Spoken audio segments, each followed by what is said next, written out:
Assalamualaikum warahmatullahi wabarakatuh. Perkenalkan, nama saya Siti Aisyah Daulay. Saya di sini akan membawakan materi tentang landasan pengembangan kurikulum pendidikan agama Islam.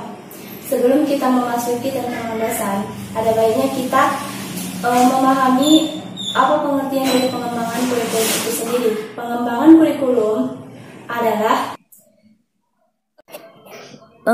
kurikulum adalah proses mulai dari perencanaan dan penyusunan serta kegiatan kurikulum yang dilakukan oleh pengembang kurikulum atau kurikulum developer agar kurikulum yang dihasilkan dapat menjadi bahan ajar dan acuan yang dapat digunakan untuk mencapai tujuan pendidikan nasional. Landasan pengembangan kurikulum memiliki peranan yang sangat penting dalam dunia pendidikan.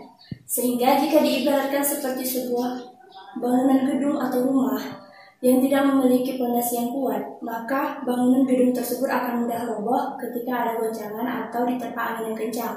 Sama halnya dengan kurikulum. Kurikulum jika tidak memiliki landasan yang kuat, maka kurikulum tersebut akan mudah terombang-ambing dan yang akan menjadi taruhannya ialah peserta didik itu sendiri. Ada 4 landasan pengembangan kurikulum. Yang pertama, landasan filosofis. Yang kedua, landasan psikologis. Dan yang ketiga, landasan sosiologis. Serta yang keempat, landasan yuridis.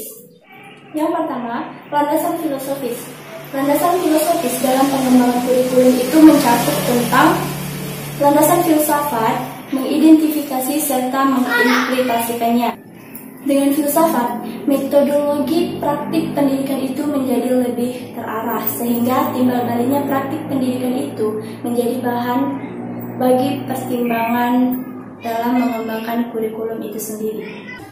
Yang kedua, landasan psikologis. Landasan psikologis ini dalam pengembangan kurikulum mencakup tentang perilaku dan fungsi mental manusia sebagai objek pendidikan secara ilmiah dan mengidentifikasinya. Dalam pengembangan ini mencakup 2 cabang psikologi menurut Nana Saudi Sukmadinata. Yang pertama, psikologi perkembangan. Yang kedua, psikologi belajar. Psikologi perkembangan dia mengkaji tentang perilaku individu terhadap perkembangannya. Yang kedua itu psikologi belajar, yang mengkaji tentang perilaku individu dalam konteks belajar. Yang keduanya ini nanti akan dijadikan sebagai bahan pertimbangan dalam mengembangkan kurikulum. Yang ketiga, landasan sosiologis. Landasan sosiologis ini dalam pengembangan kurikulum mencakup tentang nilai, tata sosial, tata laku di masyarakat dan mengidentifikasinya. Nah, dengan landasan ini diharapkan lahirnya manusia yang bermutu, mengerti dan mampu membangun masyarakat.